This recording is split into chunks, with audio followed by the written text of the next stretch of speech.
TSF com Manuela Cássio, produção de Fernanda Oliveira.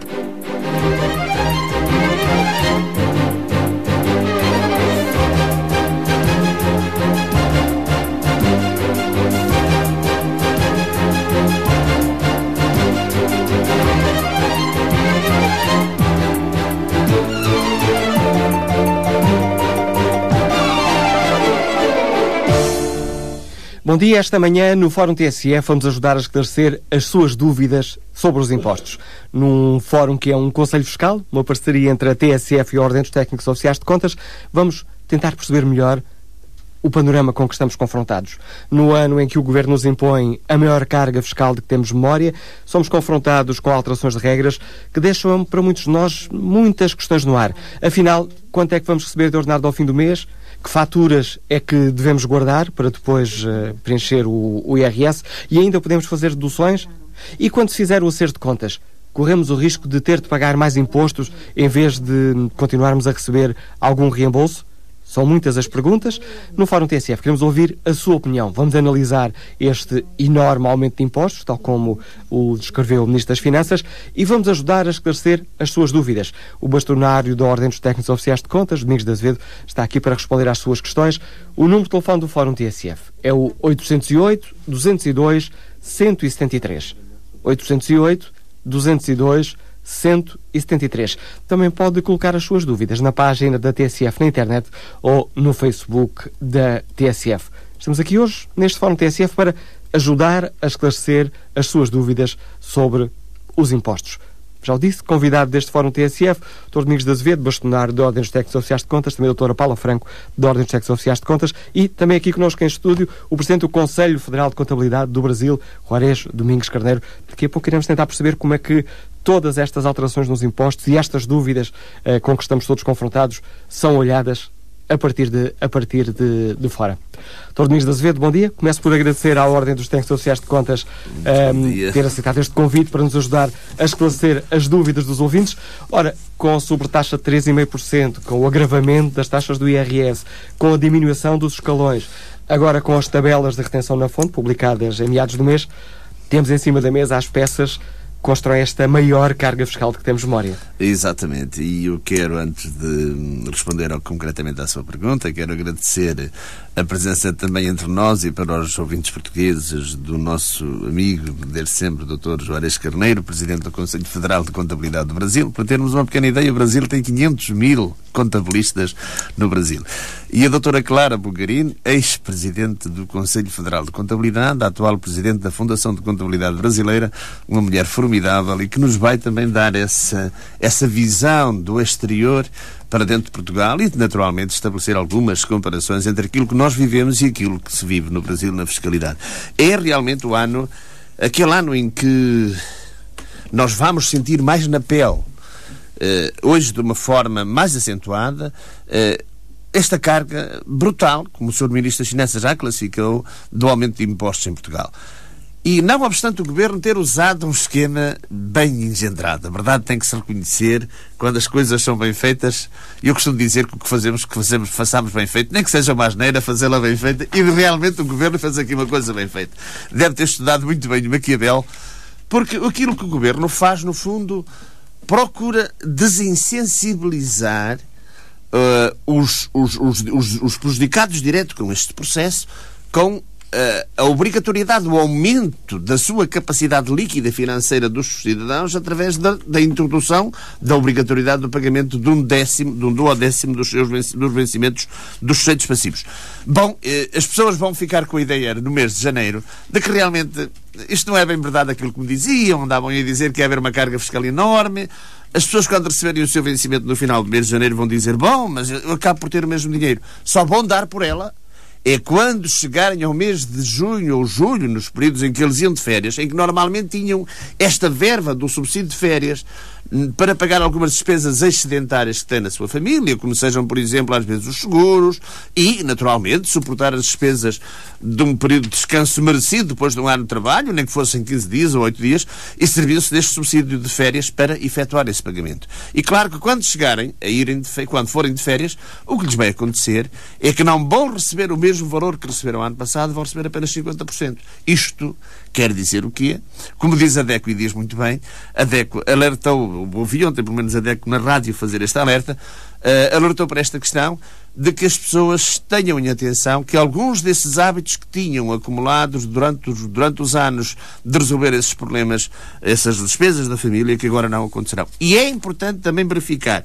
Nós temos um exemplo, trabalhamos este processo num exemplo para os solteiros, uma vez que os casados complica-se um bocadinho mais por efeito das deduções no IRS, e não obstante termos ainda muita indefinição quanto como é que vai funcionar os duodécimos dos subsídios de férias, temos muita indefinição, porque quando a lei, como sabem, foi discutida na Assembleia da República, mas ainda não está em forma de lei, isto ainda não foi publicado e, porquanto, não é de conhecimento dos cidadãos e nem ganhou, efetivamente, capacidade imperativa, a forma da lei, mas acontece que, não obstante esta inteligência, este ato inteligível por parte do Governo de tentar aumentar a capacidade financeira dos cidadãos, ela é completamente absorvida, e isto é importante, ela é completamente absorvida pelas pessoas que tenham um rendimento de 2.650 euros. Quer dizer, uma pessoa que tenha um vencimento de 2.650 euros, não obstante ver a sua massa salarial acrescida com 1/12 do subsídio de férias, quem ganhe mais de 2.650 euros absorve na totalidade este 1/12 e passa a consumir já o rendimento quando comparado com o ano anterior. Mas se, por exemplo, para termos ideia, se uma pessoa que ganha 2.650 euros não tivesse 12º, ela ia ver o seu rendimento líquido diminuído já no mês de janeiro em 132,82 euros. Vamos a um caso mais vulgar, um vencimento de 1.500 euros, por exemplo. Não temos 1.500, mas temos 1.550. Num caso destes, com duodécimos, um trabalhador que ganhe 1.550 euros, não falámos nada do outro mundo, em moeda antiga falámos em 310 contos, por isso nada do outro mundo, um trabalhador que ganhe 1.550 euros irá ter um aumento de liquidez, se lhe pagar os duodécimos, de 12,71 por mês. Um aumento de liquidez, se lhe pagar os duodécimos, 12,71. Mas caso não tenha duodécimos, se fazer a opção por não lhe pagar os duodécimos, terá uma redução da sua capacidade, da sua liquidez monetária financeira no final do mês, de 74,71. Receberá menos, terá menos dinheiro, 74,71 euros no final do mês de janeiro. E já nos disse aí, a partir de 2.650, ou seja, os duodécimos não disfarçam tudo. A partir desse valor já não dá para camuflar o aumento de impostos. Já não dá, só que, claro, continua a camuflar. Ou seja, dito de outra forma, imaginemos um trabalhador que ganhe, imaginemos 3.550 euros. Por isso, na ordem dos 700 contos em dinheiro antigo, da moeda antiga. Uma pessoa que tenha um vencimento de 3.550 euros, esta pessoa já consome a totalidade do duodécimo, atenção, e já tem que repor do seu bolso, já tenha menos do que aquilo que ganhava o ano passado, 11,54 euros. Mas se ela não tivesse o reembolso, esta pessoa iria ter a menos 179,96 por mês. Isto é significativo, porque, como dizia um bocadinho, eu às vezes costumo dizer, isto é uma pequena ilusão, é uma mentirinha, este caso dos duodécimos. É o Maquiavel na sua plenitude, porque o Maquiavel diz uma coisa muito simples, é isso que o governo aqui diz, o mal faz-se uma vez só e o bem faz-se aos bocadinhos, não é? Vai-se fazendo aos bocadinhos. Ora, esta mentirinha do pagamento em duodécimos dos subsídios vai acabar, ou acaba por ser completamente diluída e sentir-se os efeitos negativos de todo este processo, como disse, a partir de 2.650 euros mensais. Não falámos, Manelo, já agora permita-me só uma questão muito simples. Às vezes nós temos a ideia de que estamos a falar de gente rica. Cuidado, não estamos a falar de gente rica. Estamos a falar de pessoas que podem ser, por exemplo, sei lá, um professor do ensino secundário, estamos a falar num médico, num engenheiro, estamos a falar num profissional qualificado, como, por exemplo, um torneiro de primeira, etc. Estamos a falar em pessoas, por isso, no cidadão comum, não é gente rica. porque falamos em pessoas que vivem do seu rendimento e que têm que fazer contas no final do mês. Essa é uma das críticas que tem sido feita ao Governo, é que trata a classe média como se fosse gente rica. Não tenha dúvidas nenhumas que a classe média é indiscutivelmente a classe mais prejudicada com esta alteração de impostos e é a classe que está a pagar de uma forma mais vincada a crise em que vivemos. E se a gente pagasse esta crise, sentisse que os nossos hábitos, a nossa comodidade, o direito que temos a ter, enfim, a realização de algumas das nossas expectativas e dos nossos sonhos, se tivéssemos esse sacrifício e víssemos à nossa frente resultados palpáveis, situações que amanhã o futuro será promissor, que amanhã será melhor, ainda nos restaria uma consolação de dizer, bom, mas estou a participar na construção de uma coisa melhor, que os meus filhos, os meus netos vão beneficiar disso. O que nós, infelizmente, assistimos é que estamos a pagar e as coisas não melhoram. Vamos ao encontro dos primeiros ouvintes. Neste Fórum TSF queremos ajudar a esclarecer as suas dúvidas concretas sobre o aumento de impostos, que consequências é que tudo isto tem no ordenado que recebemos, no imposto que pagamos. Este Fórum, uma parceria com a Ordem dos Técnicos Oficiais de Contas, para ajudar a esclarecer as suas dúvidas concretas. Para participar no Fórum TSF, tem à disposição o número de telefone habitual, é o 808-202-173. 808-202-173. Também pode participar escrevendo a sua opinião, colocando as suas dúvidas no Facebook da TSF ou na página da TSF Internet, tsf.pt, e aí pode também responder ao inquérito impostos, duodécimos, com tudo isto. Já sabe qual vai ser o seu ordenado? Pode responder a este inquérito. Mas queremos, sobretudo, conhecer as suas dúvidas para o ajudar neste ano que estamos confrontados com a maior carga fiscal de que temos de memória. Recordo o número de telefone do Fórum TSF, 808-202-173. O primeiro ouvinte a participar neste fórum liga-nos de Palmela, comercial, Nuno Santos, bom dia, bem-vindo ao Fórum TSF. Bom dia. Ora bem, tenho estado aqui a ouvir um bocadinho daquilo que disse o vosso convidado e eu queria já começar por fazer uma pergunta, se for possível. Uma dúvida que eu tenho vindo a ouvir nestes últimos dias e que não estou muito bem esclarecido sobre isso. Segundo o que têm dito, neste momento os funcionários têm a possibilidade de escolher se pretendem ter os duodécimos ou não. Isso é verdade? Não é verdade? Posso responder diretamente? Imediatamente. Olha, eu não posso, porque para responder com segurança tem que ter uma lei de base, uma lei que o suporte. Não lhe posso dizer é assim ou é assado. O que foi aprovado na Assembleia da República, mas que não está em forma de lei, porquanto eu não lhe posso dizer é assim e ponto final, porque não sei as alterações que, entretanto, possam ter existido, mas o conhecimento que temos daquilo que foi aprovado na Assembleia da República é que será dada a opção aos trabalhadores de fazerem a opção de receberem ou não o duodécimo. E porquanto, se assim é, e se esta lei não for alterada, nós, como um bocadinho dizia, só quando a lei existir na sua forma, e na sua versão definitiva, por isso, quando for publicada em Diário da República, é que os cidadãos têm as obrigações ou a proteção prevista nessa mesma lei. O que eu posso responder é aquilo que chegou ao meu conhecimento e que, enfim, e que é mais ou menos público daquilo que foi aprovado na Assembleia da República. E aí, segundo o que foi aprovado, a lei faz duas distinções que eu penso que têm lógica e têm razão de ser. A primeira é que, para efeitos de IRS, sejam tratados individualmente os duodécimos. Faz sentido. Isto é, que não acresçam à massa salarial mensal e que, por quanto as retenções na fonte destes valores, sejam tratadas isoladamente. E a segunda é que seja dada a opção ao trabalhador dele optar se quer que lhe paguem duodécimos ou se quer receber o subsídio de férias nas datas tradicionais. Nuno Santos, não sei se tinha mais alguma questão. Quer dizer, eu continuei sinceramente a ficar com dúvidas. Explico-lhe porque provavelmente vai acontecer com muitos ouvintes. Porque assim, a primeira coisa que tinha sido anunciada era que os duodécimos seriam, portanto, opcionais para as pessoas com os contratos antigos. No entanto, tenho ouvido falar que na função pública já está decidido, pelo menos é o que se ouve falar, que este mês as pessoas já vão receber os duodécimos. Portanto, daí a minha grande dúvida, se realmente, conforme disse agora o vosso convidado, que é o que está na lei, mas que ainda não está transcrito, pelo que eu percebi, se realmente a pessoa escolhe, se não escolhe, porque aquilo que se ouve dizer é que este mês já vai ver refletido nos ordenados os duodécimos. Portanto, esta era uma das minhas dúvidas. Eu não vou tomar-vos muito tempo, mas vou deixar aqui uma opinião relativamente só uma questão, se me permite, a este assunto. Só uma questão, se me permite. Diga, é que os funcionários públicos, isso está no Orçamento de Estado. Está aprovado. É mesmo certo? lei já. É lei, exatamente. E eu tenho que ser honesto para consigo. Eu não lhe posso dizer com segurança, dizer é assim, se eu não tenho a lei.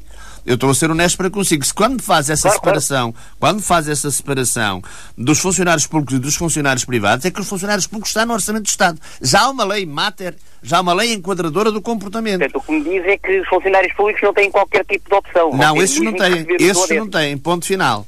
Esses não têm. Agora, essa opção, segundo chegou ao nosso conhecimento, chegou ao meu conhecimento, essa opção foi introduzida na Assembleia da República da lei que cria a obrigatoriedade do pagamento em duodécimos, mas eu não lhe posso dizer que ouvi dizer que era. Eu tenho que, se me faz a pergunta, eu tenho que ter bases concretas. Não é? Houve inclusivamente informação ao início que seria só para os novos contratos de trabalho. Não conheço essa disposição. Daí a minha maior dúvida ainda. Não, mas não conheço essa disposição. Essa faculdade... As informações começaram a ser veiculadas, como também deve ter ouvido falar, provavelmente. Mas essa faculdade, pelo menos pelo que conhecemos, é genérica, é universal, por isso o cidadão é que faz uma opção quanto ao seu enquadramento. Nuno Santos, agradeço o seu contributo. Ora, a questão que este primeiro ouvinte nos coloca-nos também aqui em cima da mesa, permita-me aqui, porventura, à força de expressão, esta grande confusão com que estamos confrontados. Funcionários públicos têm umas regras, os reformados têm outras regras, nos funcionários privados a minha empresa terá umas regras, a empresa do vizinho terá outra, e mesmo aqui dentro eu posso escolher se quero ou não os duodécimos. Isto é uma grande confusão. Bom, isto é uma atrapalhada a sério. Acho que é muito mais do que uma confusão. Isto é assim. O nosso legislador tem perdido qualidade. Indiscutivelmente tem perdido qualidade. E aquela segurança que nós estávamos habituados a ler nas próprias leis, aquele caráter de imperatividade, aquela segurança de que é assim e ponto final, temos vindo a perder muito dessa segurança e tem-se lançado nos cidadãos muitas das confusões que não fazem sentido, mesmo no domínio interpretativo. Porque o que era hoje não é logo, o que é logo já muda, depois há uma lei, depois a lei não está feita, mas diz que já é lei, enfim. E por isso é que eu, ao responder aqui ao contribuinte, fui sincero para com ele e só lhe disse, só lhe posso responder com segurança quando tiver a lei publicada. Infelizmente, é pena que assim esteja a acontecer, mas o que está a acontecer não é só neste processo. É neste processo, é no sistema de faturação, enfim, é naquelas coisas, os atos, as iniciativas legislativas não são devidamente preparadas, não são avaliados com rigor as consequências indiretas desta mesma lei, das mesmas leis, e evidentemente que depois há todo um conjunto de coisas que é necessário articular com a lei e que infelizmente não são previamente vistos. O próximo ouvinte a participar neste Fórum TSF é funcionário público, escuta-nos em Leiria. António Faria, bom dia. Bom dia, quero desde já agradecer poder participar no Fórum e tenho algumas dúvidas. Segundo aquilo que já disse, alguns exemplos que deu no início, portanto, eu penso que ele estará a referir ao privado, não à função pública, penso eu. É assim, algumas das minhas dúvidas são as seguintes.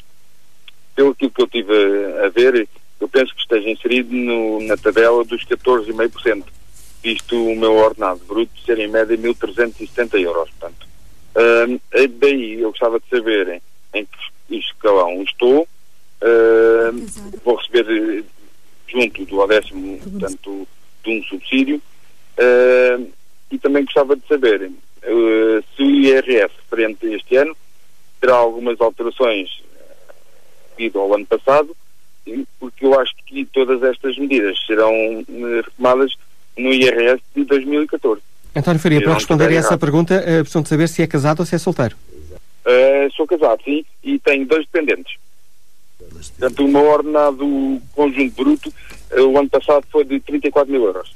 Ora bem, nós fizemos a simulação dos rendimentos, naturalmente, partindo do pressuposto da estabilidade das situações. Ou seja, é-nos muito difícil de fazer um enquadramento genérico. Porquê? Porque as pessoas têm situações também diferenciadas. Se tem um filho, se tem 2 filhos, se tem 3 filhos, qual é o enquadramento que tem? E porquanto fomos para uma situação padrão, que é a situação do solteiro, sem filhos, e porquanto que nos permite aquilatar por aqui, com alguma homogeneidade, o comportamento da taxa. No entanto, atendendo à questão que nos coloca, posso-lhe informar que no seu caso concreto, que diz-me que ganha 1.370 euros, que é casado e que tem um filho, vai ter 2 filhos, vai ter uma taxa, enquadra-se numa taxa de 15,5%. Assim, se por exemplo, nas taxas de retenção na fonte, é o que me estou neste momento a referir, assim se por exemplo, neste caso, irá pagar 15,5% vezes 1.570, ou seja, mais 3,5%. Atenção, porque as tabelas de retenção na fonte não incluem a subtaxa extraordinária de 3,5%. Por isso, vai pagar 15,5% sobre 1.370, ao qual deve acrescer 3,5% do seu rendimento, por isso 1.370, subtraído do valor do salário mínimo nacional, do valor da IRS que paga e do valor da segurança social, que a taxa extraordinária incide apenas sobre o que excede estes montantes. Eu, neste momento, não estou aqui a fazer contas, e compreenderá porquê. O senhor é capaz de as fazer, e porque quando fazendo estas contas fica a saber quanto é que terá para suportar de IRS. Vamos agora ao encontro de Nuno Vieira, gestor, está em São João da Madeira. Bom dia. Sim, muito bom dia. A minha questão tem a ver com, se calhar, um problema de duas tabelas. Quando se fala na redução de escalões para 5, temos um valor em porcentagem. Nomeadamente, o rendimento de despesa 40 mil euros anuais, falamos de 45%, isto à parte da tal taxa dos 3,5%. Vamos estive a ver a tabela de pensões da fonte e constato que houve um vencimento mensal de 3.200 euros, por exemplo, que estaria dentro daquela gama dos 45%, o valor de pensão na fonte é muito inferior a 45%. Porquê esta diferença entre valores destas duas tabelas, quando em teoria estamos a falar de imposto sobre o rendimento? É suposto reter menos mensalmente e no final, quando tiver ao ser de contas, repor a diferença? Ou existe alguma outra explicação diferente por isto? Fica esta a questão de Nuno Vieira, gestor, que nos liga de São João da Madeira. E estas são questões às vezes muito técnicas, mas o Dr. Domingos Azevedo e a Dra. Paula Franco ali consultarem as tabelas para tentar responder a este ouvinte da melhor forma possível. A dificuldade por vezes em responder especificamente à situação de cada um, de cada pessoa, é por vezes fazer um enquadramento rápido das questões, que nem sempre as pessoas nos juntam. Aquilo que nos foi dito foi que é casado, penso que é exatamente isso, não é verdade? Que tem um vencimento superior a 26.923. Perdão? A questão é que se eu pegar em 14 vencimentos de 3.200 euros, dá 40 e poucos mil euros. Sim. Está dentro daquele escalão que, de acordo com os 5 escalões de IRS, pagaria 45%.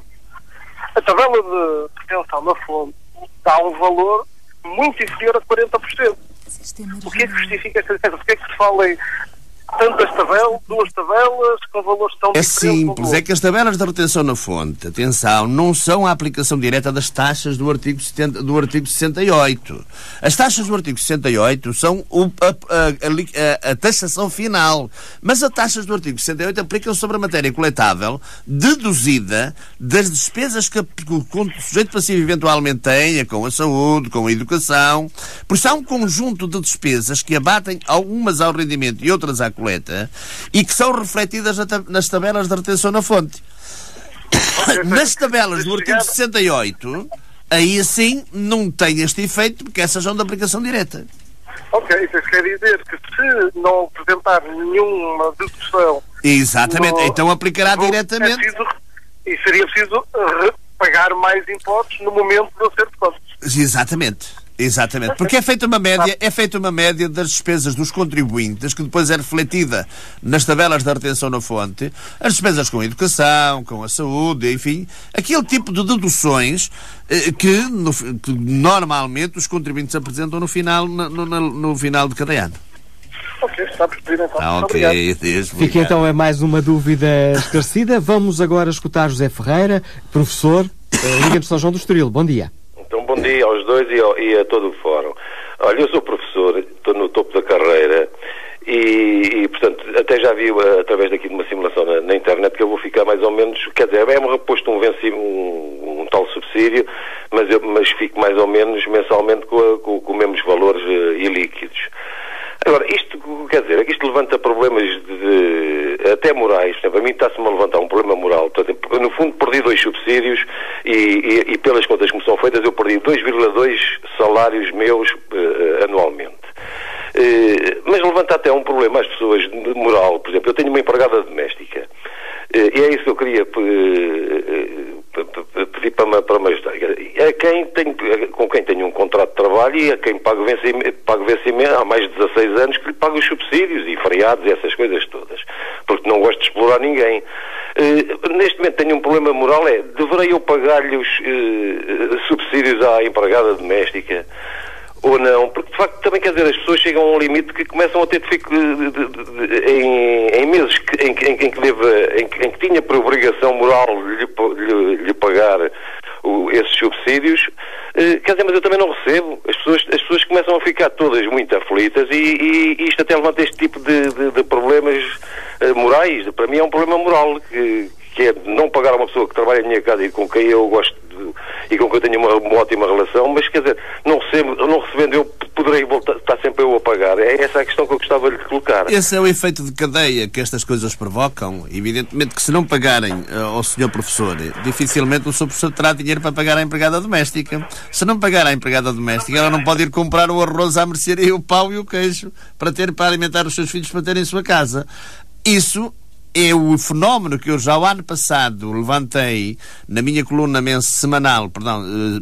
quinzenal no Diário Económico, salvo passa publicidade, mas onde eu dizia que não pode não morrer da doença, mas morrer da cura. Ou seja, os efeitos que esta elevada carga fiscal acaba por ter na economia acabam por ser efeitos replicados porque entram em cadeia. É naturalmente que eu compreendo as suas preocupações, são preocupações mais de consciência, mas há aqui uma questão de fundo a qual não lhe pode fugir. É a lei. E a lei obriga a que o senhor pague os direitos à empregada doméstica que lá tem em casa. Ela é um trabalhador, tem um contrato coletivo de trabalho, tem uma lei na qual ela se enquadra. E bom, ao senhor professor, se não tem dinheiro tem que o arranjar, ou então depois terá que ir ao tribunal pagar-lhe os direitos que ela tem. Mas estou de acordo consigo que até põe-se problemas de consciência, mas estas coisas é como digo, nós em Portugal infelizmente estamos a viver um momento de alguma dificuldade e um momento que é necessário ser devidamente acautelado, que é um momento de muito pouco cuidado a legislar e por vezes sem conhecimento e sem um mínimo de sensibilidade para os efeitos que as leis têm depois da sua aplicação, e uma delas é aquela que me acabou de dizer, que as pessoas depois têm problemas de consciência porque entendem que devem cumprir com as obrigações que assumiram perante aqueles que lhes estão próximos, neste caso a empregada doméstica, mas quem diz empregada doméstica diz os empregados dos pequenos empresários, que muitas vezes fazem das tripas coração para pagar os salários aos seus colaboradores. Enfim, é esse risco de incumprimento em cadeia que nós corremos o sério risco de ele começar a acontecer na nossa sociedade portuguesa, e também do recado final. Seguimos nesta viagem pelas opiniões, pelas dúvidas dos ouvintes até Braga, ao encontro de Tânia Barbosa, que é secretária. Bom dia, Tânia Barbosa. Muito bom dia. Antes de mais, eu queria felicitar-vos pela clareza com que realmente nos elucidaram das dúvidas. Muito obrigada. Quanto à minha questão, eu queria que me elucidassem já agora como vai ser efetivamente calculada a sobretaxa extraordinária, uma vez que já me disseram, contabilistas inclusive, que os 3,5% incide sobre o valor total do rendimento. Eu achei impossível alguém ter uma coisa dessas, porque não é verdade. Não é verdade. E tenho dúvidas que tenha sido um contabilista que lhe tenha dito isso. Se calhar alguém que se intitula contabilista, mas que não pode ser contabilista. Porque se for um contabilista, se for um técnico oficial de contas, tem a obrigação de saber uma outra coisa muito simples. É ler a lei, interpretar a lei e depois informar com verdade e com honorabilidade as pessoas quando lhe colocam dúvidas. Essa é a função do técnico oficial de contas e é exatamente o que eles fazem. Agora, é assim, a sobretaxa extraordinária é calculada nos termos daquilo que está previsto no Orçamento de Estado, na Lei do Orçamento de Estado. A senhora, imaginemos que ganha 1.000 euros. Então, esses 1.000 euros, a senhora retira 485 euros, que é o valor do salário mínimo nacional, porque a lei diz o valor que exceder a remuneração mínima. Tira-lhe 485 euros. Se for trabalhador por conta de outrem, pagar à Segurança Social, tira-lhe 11% de 1.000 euros, ou seja, 110 euros, e tira-lhe o que descontar para o IRS, porque a taxa extraordinária incide sobre o valor líquido. O valor líquido será o valor da sua remuneração, menos os encargos que são da sua responsabilidade e menos o valor que ultrapassa, e menos o valor do salário mínimo nacional, uma vez que a taxa extraordinária apenas incide sobre o que excede o valor da remuneração mínima mensal garantida. Nestes termos, então, penso que percebeu, é muito simples fazer o cálculo sobre o valor, a matéria coletável da taxa extraordinária é 1.000 menos 485, menos 110, menos o valor que paga de IRS. E sobre esse resultado, então, que será a matéria coletável vezes 3,5%. Há pouco, quando estava ali a falar na redação com os meus colegas e a dizer qual ia ser o fórum de hoje, houve um colega meu que me encomendou uma pergunta. Os contratos a prazos também são abrangidos por esta questão dos duodécimos? Também podem escolher se recebem, se não recebem? Porque não? Podem e devem, então, mas não podemos andar a criar guetos legislativos. A única diferença de um trabalhador contratado a prazo para um trabalhador definitivo tem a ver com a segurança e a estabilidade do seu posto de trabalho e também, atenção, com o regime aplicável para efeitos de despedimento e para os direitos no que respeita ao vencimento às férias e ao subsídio de férias. Mas não sendo essa circunstância, porque se não totalizar um ano, o direito de férias aqui é calculado de forma diferente que os trabalhadores quando estão a tempo inteiro, em que aí, a termo certo, sim, porque aí sabe-se que é o valor igual ao valor da remuneração. Portanto, essas regras aplicam-se tanto a trabalhadores a contrato a prazo como a trabalhadores que estão no quadro. E quando a lei for publicada, temos 5 dias para dizer à empresa, olha, quero duodécimos, não quero duodécimos. Isto pode ser oral ou tem que ser por escrito? Ora bem, a entidade patronal, repare-se que a entidade patronal não anda a nadar em dinheiro. As empresas portuguesas estão falidas entre aspas, não é? Lutam com muitas dificuldades. Estão a fazer contas à vida. Financeiras, estão permanentemente a fazer contas à vida e muitas delas vivem com problemas porque, inclusive, para o fornecimento de matérias-primas que permitam a sua elaboração. E porque nós passamos de uma fase de grande fartura para uma fase de grande mingo. É necessário, nós temos consciência disto. Antigamente a gente pegava num aceite, numa letra, não é verdade? Fazia um negócio, vendia um carro, um frigorífico, uma máquina de escrever, um computador, aceitava uma letra, ia ao banco e entregava a letra e o banco transformava-nos a letra em dinheiro. Depois, se recebia ou não, era uma coisa que se via 90 dias depois, mas o que é certo é que o dinheiro ficava disponível. O que hoje acontece é que a gente leva lá as letras ao banco, eles aguardam 8, 15 dias, mais de 15, e depois dizem, temos muita pena, mas não é possível proceder ao desconto. Ora bem, mas isso quer dizer que eu tenho menos o valor da letra na minha conta que poderia mobilizar para outras coisas que eram necessárias. E por isso a entidade patronal fica toda contente se o trabalhador disser provavelmente ao senhor fulano, olha, que eu não quero que me pague o duodécimo. Uma outra coisa que a entidade patronal pode fazer é dizer, olha, anda cá, estão a assinar aqui esta declaração que é para de hoje à amanhã e eu não vir a ter problemas com a inspeção de trabalho. Por isso, assina-me aqui este documento a dizer que sim, senhora, que é essa a tua vontade. Mas é no interesse, na minha opinião, é no interesse da própria entidade patronal não dispor já de dinheiro que ela não tem, que ela tem que ir buscar aos bancos, tem que ir comprar dinheiro, e comprar dinheiro custa dinheiro. Por isso, se elas não tiverem necessidade de comprar dinheiro, então diminuem os seus custos e mais facilmente conseguem, como disse, alguma liquidez para a sua elaboração normal. Já nos aproximamos, já estamos muito perto do fim da primeira parte deste Fórum TSF. Olho a página TSF na internet, perguntamos aos nossos ouvintes se com esta questão dos impostos e dos duodécimos já sabe quanto vai ser o seu ordenado, qual vai ser o seu ordenado. Ora, 77% dos ouvintes já responderam a este inquérito, não sabe quanto é que vai receber. Mas já agora, Manuela Cássio, permita-me uma questão muito simples. É isso que o legislador tem que evitar. É isso que nós, numa sociedade organizada, quem governa o país, tem que evitar perante os cidadãos. Porque não faz sentido que eu vou ter responsabilidades, não faz sentido que eu no dia 15 do mês, não saiba quanto é que vou receber no final de cada mês, no dia 16, quanto é que vou receber no final de cada mês. E essa é uma ótima dica para juntar a este debate o Dr. Joares Domingos Carneiro, que preside ao Conselho Federal de Contabilidade do Brasil. Bom dia, agradeço também a sua participação, a sua vinda aqui a este Fórum TSF. Como é que, olhado do Brasil, avalia esta situação? Isto é normal, é compreensível, ou para si isto é tudo muito estranho? Em primeiro lugar, também meu bom dia a todos os ouvintes da rádio, e um bom dia especial para o Domingos Azevedo, nosso presidente da Ordem dos Técnicos Oficiais de Contabilidade de Portugal, a Paula, e a Maria Clara, nossa ex-presidente, que nos acompanha. Ouvi atentamente as manifestações do Domingos Azevedo, dos ouvintes, e me recordo que o Brasil passou por esse período. Nós tivemos uma situação parecida pelo menos uma década atrás, onde não se sabia o dia de amanhã o que iria acontecer. Nós chegamos ao ponto de uma das instituições mais sagradas que tinha no Brasil, que era a poupança, o investimento em poupança, ela foi confiscada durante um período. Os brasileiros que tinham recursos em caderneta de poupança acabaram tendo, de uma hora para outra, se viram impedidos de retirar esse recurso que ficou confiscado por um período pelo governo. Mas a fórmula, invariavelmente, em período de crise, ela sempre parece a mesma.